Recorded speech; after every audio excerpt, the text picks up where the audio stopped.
Bismillahirrahmanirrahim. Assalamualaikum warahmatullahi wabarakatuh. Saudara-saudara, kita berjumpa kembali di mata kuliah Fonologi Bahasa Indonesia. Di pertemuan kali ini kita akan membahas bagian akhir dari bagian fonetik, yaitu tentang bunyi suprasegmental, diftong, dan klaster. Sebelum saya lanjutkan, saudara-saudara, saya ingatkan untuk mengisi data hadir di SIA Unram dan juga di ketua kelas. Berikutnya, izinkan saya sebentar membagi salin dia.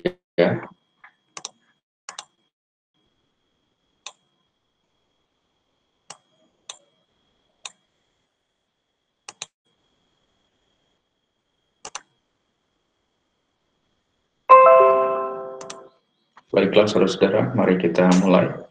Sebagaimana yang saya nyatakan tadi bahwa pembahasan kita kali ini ada 3 hal sebagai bagian akhir dari kuliah fonetik. Yang pertama adalah bunyi suprasegmental, kedua adalah diftong, dan yang ketiga adalah klaster.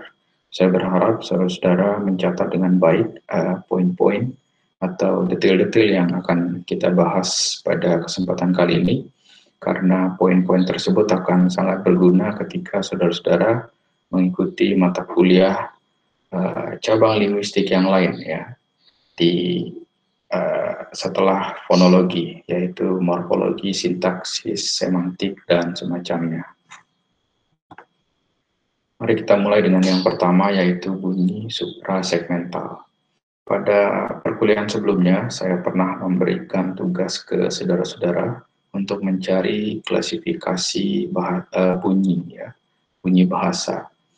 Di antara klasifikasi bunyi bahasa tersebut ada satu poin, yaitu perbedaan antara bunyi segmental dengan bunyi suprasegmental. Bunyi segmental adalah bunyi bahasa yang telah kita bahas pada pertemuan sebelumnya. Misalnya ada bunyi vokoid, kontoid, ya. Dan bunyi-bunyi tersebut adalah bunyi yang bisa disegmentasikan, ya, yang dipecah-pecah, yang dipisah-pisah. Nah, kali ini kebalikannya, kita akan membahas bunyi yang mengiringi atau menemani bunyi-bunyi vokoid dan kontoid ketika membentuk kata atau kalimat, ya, pada tataran yang lebih tinggi. Itulah yang kita sebut dengan bunyi suprasegmental. Kita bisa juga menyebutnya dengan bunyi non-segmental. Dan 4 poin di bunyi suprasegmental itu yaitu tekanan, nada, durasi, dan jeda. Kita awali dengan tekanan. Nah, saudara-saudara, tekanan ini ketika dipraktikkan dalam melafalkan bunyi-bunyi bahasa itu akan memengaruhi makna. Misalnya dalam data di kotak hijau ada 3 data. Ketika penekanannya kita ucapkan di posisi-posisi tertentu yang berbeda-beda. Di nomor 1 kita akan tekan pada kata ayah, di nomor 2 kita akan berikan tekanan pada kata membeli, di nomor 3 kita akan memberikan tekanan pada kata buku, dan itu akan membedakan maknanya. Yang pertama, misalnya ayah membeli buku, ya, itu artinya yang membeli adalah ayah, bukan paman, bukan adik, bukan ibu, ya, dan lain-lain. Sedangkan di nomor 2 penekanannya ada pada kata membeli, ya. Misalnya kita lafalkan ayah membeli buku, ya, itu artinya ayah tidak meminta, tidak menjual, ya, dan semacamnya. Sedangkan di nomor 3 karena penekanannya ada pada kata buku, ya, jadi ayah membeli buku, ya. Berarti yang dibeli oleh ayah itu bukan sesuatu hal di luar buku, ya, bukan pulpen, ya, bukan kertas, dan semacamnya. Nah, tekanan-tekanan inilah yang membedakan makna sebagaimana kita perhatikan tadi, termasuk dalam bunyi suprasegmental. Dan tidak harus dalam bentuk kalimat semacam ini. Di bahasa-bahasa tertentu saudara-saudara juga akan bisa mendapati tekanan pada bentuk kata, bisa di suku awal, bisa di suku akhir. Ya, misalnya dalam bahasa Inggris ada banyak data yang ketika ditekan di awal dengan diberikan tekanan di akhir itu berbeda maknanya. Bahasa Sumbawa juga ada yang demikian. sehingga kita mungkin pernah mendengar kalimat yang berbunyi beda tekanan, beda makna. Nah, ini yang dimaksud dengan bunyi suprasegmental pada bagian tekanan. Selanjutnya nada. Di nada ini soal intonasi tinggi rendahnya nada ketika kita melafalkan data tertentu ya, atau bunyi bahasa tertentu. Misalnya di kotak merah antara data 1 dan 2. Di data 1 kita melihat ada kalimat deklaratif ya, yang diakhiri oleh intonasi final berupa titik, dan data nomor 2 ada kalimat interrogatif yang diakhiri oleh intonasi final berupa tanda tanya. Tentu berbeda antara yang deklaratif dengan yang interrogatif. Yang deklaratif relatif datar nadanya atau intonasinya. Ya, misalnya kita ucapkan dia pergi ya. Tentu berbeda dengan data nomor 2 ketika kita mengucapkan dia pergi ya dengan bertanya, karena intonasi finalnya adalah tanda tanya. Nah, perbedaan ini yang menjadi contoh implementasi dari bunyi suprasegmental berupa nada.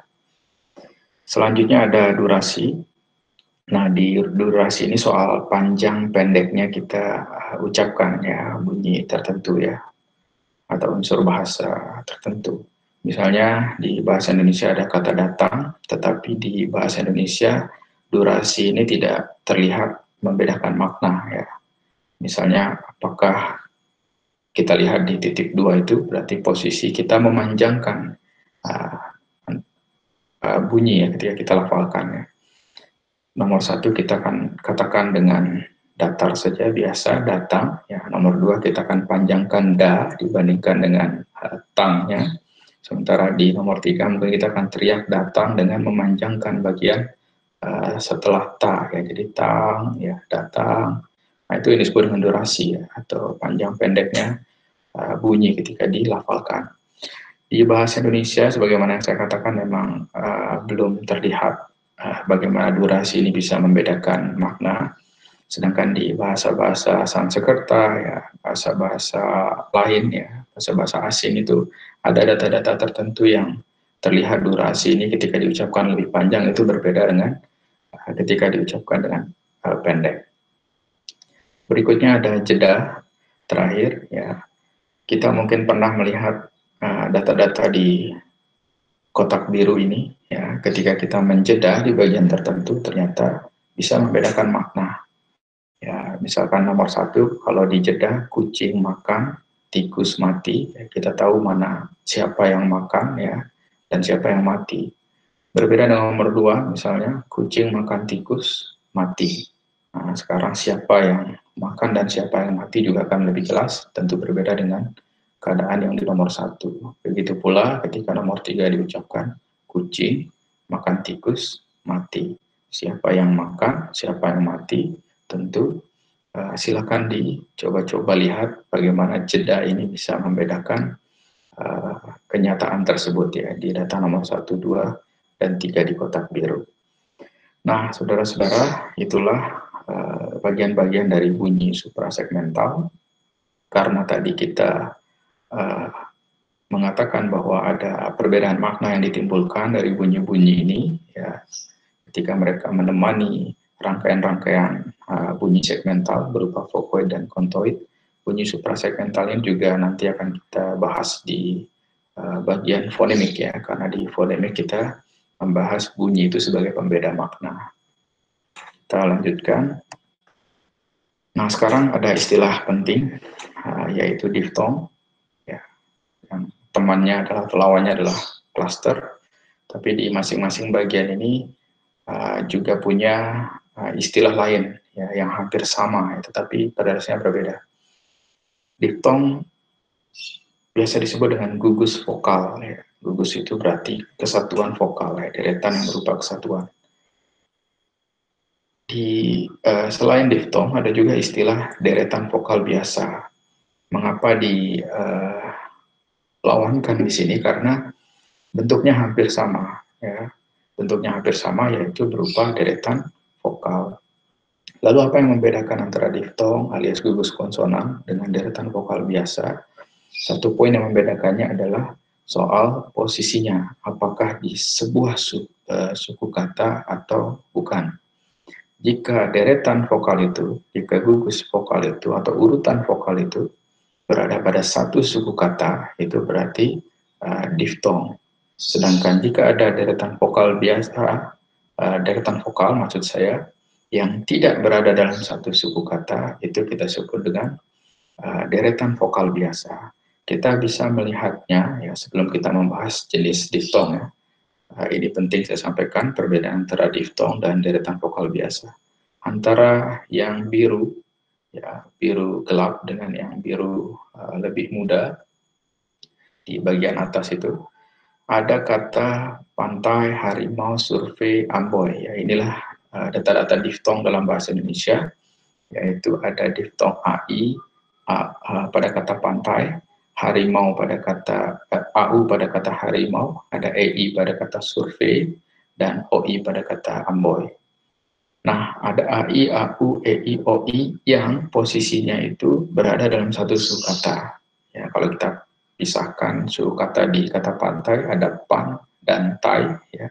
Kemudian harimau pada kata harimau, ada sur dan v pada kata survei, lalu ada suku kata am dan boy pada kata amboy. Tai, kemudian mau, v dan boy itu, yaitu kita sebut dengan suku kata. Sehingga keberadaan dua vokal berurutan dalam satu suku kata itu kita sebut dengan diftong. Kita lihat di sebelah kirinya, saudara-saudara, itu adalah deretan vokal biasa karena deretan vokal itu, ya, atau urutan vokal itu tidak berada dalam satu suku kata. Misalnya ada kata gulai, ya, yang memberi gula, dan A dan I terpisah, ya, karena I berupa akhiran. Kalau di dalam morfologi nanti, yaitu berarti bukan diftong alias deretan vokal biasa. Begitu pula mau, ya, tidak bisa disamakan dengan mau pada harimau, karena mau kita lafalkan atau kita ucapkan mau, karena suku katanya dua menjadi ma dan hu, memisahkan a dan hu, berarti itu bukan diftong alias deretan vokal biasa. Begitu pula dengan ai pada air. Nah, saudara-saudara, itu poin penting, silakan dicatat. Berbeda antara diftong atau gugus vokal dengan deretan vokal biasa. Diftong atau gugus vokal ada pada satu suku kata, sementara deretan vokal biasa terpisah oleh suku kata. Sekarang kita ke jenis diftong, ya. Ada yang naik dan ada yang turun. Jika kita membaca beberapa buku, ada dua pendapat mengenai klasifikasi naik dan turun ini. Yang pertama, melihat posisi vokoidnya. Ya, saudara-saudara pernah mengerjakan tugas bagan vokoid, ya, yang memperlihatkan posisi tinggi rendah, kemudian depan belakang sesuai dengan bagian lidah, ya. Pendapat yang pertama berkaitan dengan soal posisinya, ya, berdasarkan bagan tadi. Diftong naik disebut naik, ya, diftong tersebut ketika bunyi yang pertama itu berada di posisi yang lebih rendah dibandingkan dengan bunyi yang kedua. Misalnya kita contohkan pada kata pantai, ya, antara A dan I, kalau masih ingat tentu I bunyi tinggi, ya, vokoid yang tinggi, sementara A berada di bawah, sehingga disebut dengan diftong naik. Sementara diftong turun, ya, saudara bisa lihat di bagian bawah ada U, ya, yang posisinya lebih tinggi kemudian lebih turun dengan E, ya, pada kata wena, yang untuk bahasa Jawa. Nah, ada yang melihat dengan posisi seperti itu soal naik dan turunnya, tetapi ada juga pendapat yang mengatakan melihat dari sonoritasnya. Sonoritas itu artinya kenyaringan, ya, lebih nyaring yang mana bunyi tersebut.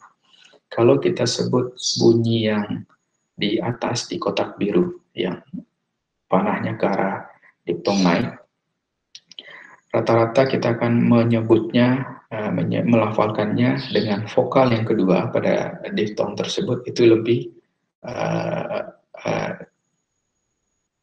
rendah, ya, sonoritasnya.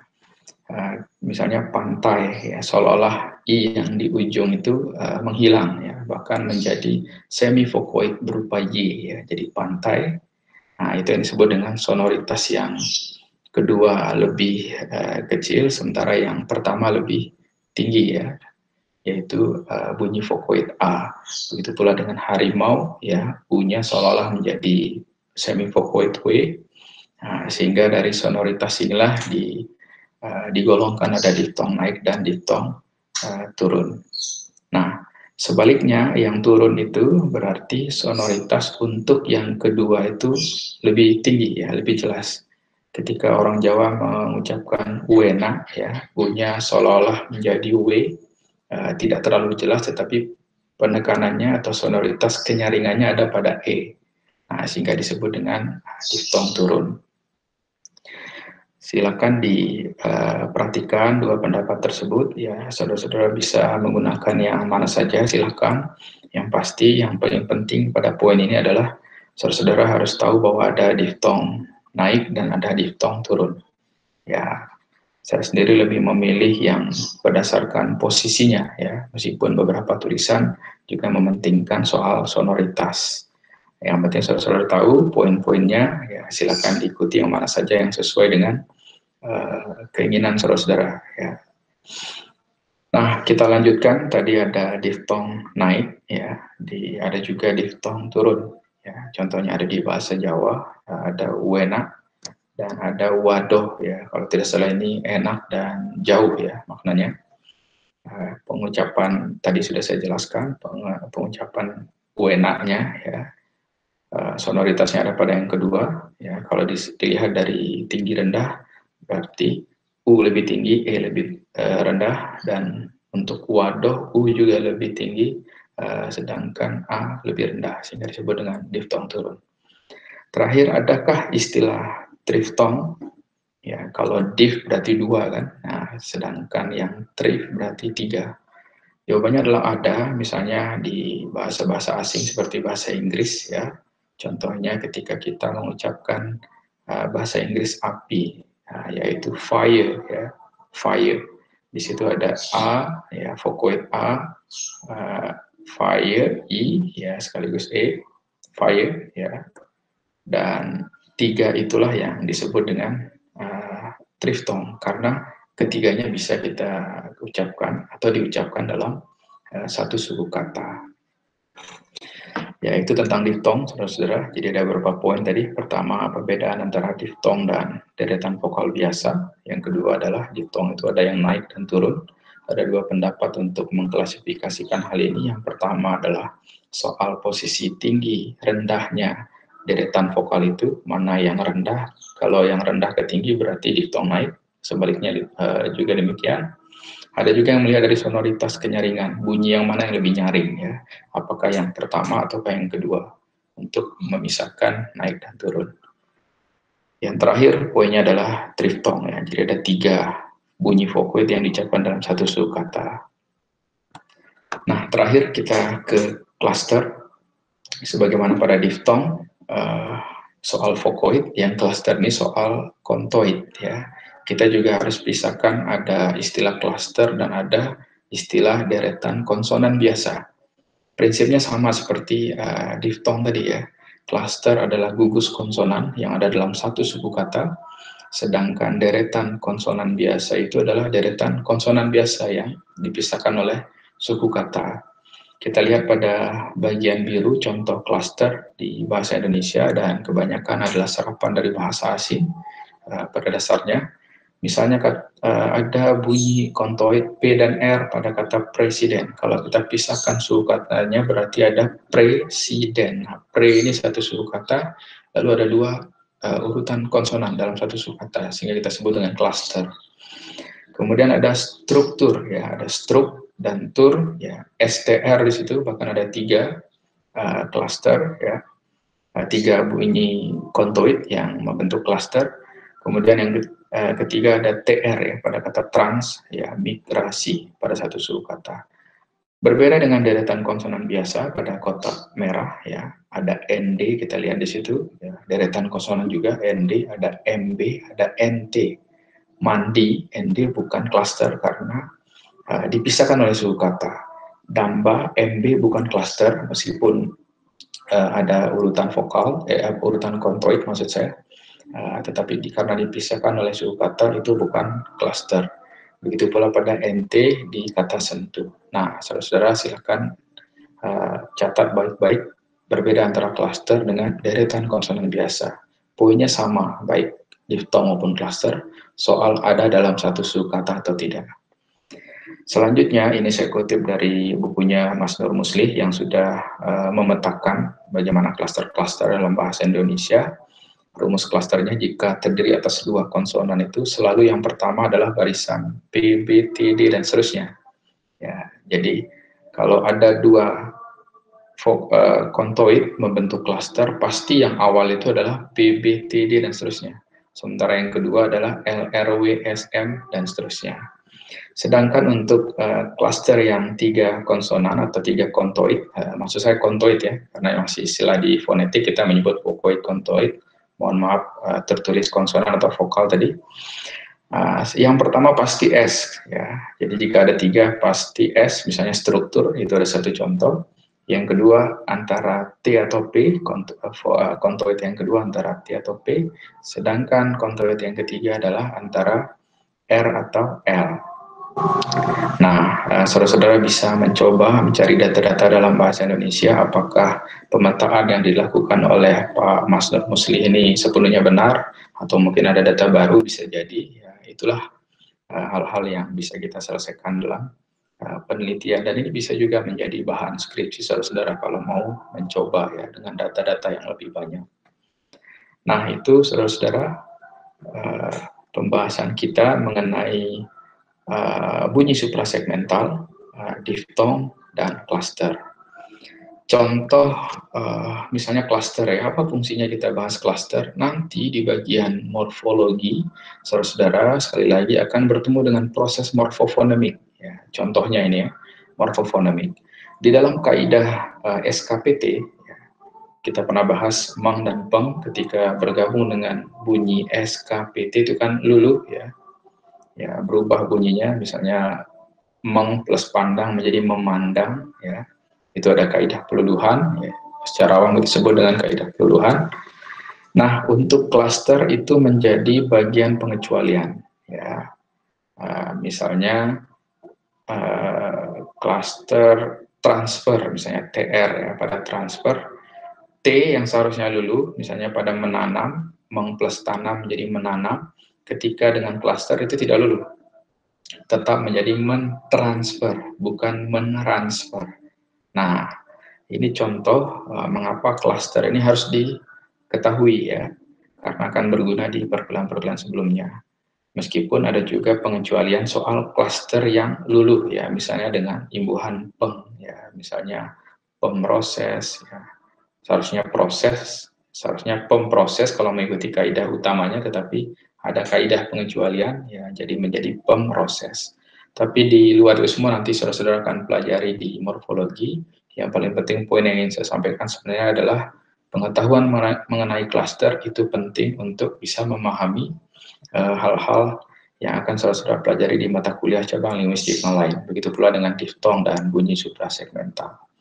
Demikian saudara-saudara, terima kasih atas perhatiannya.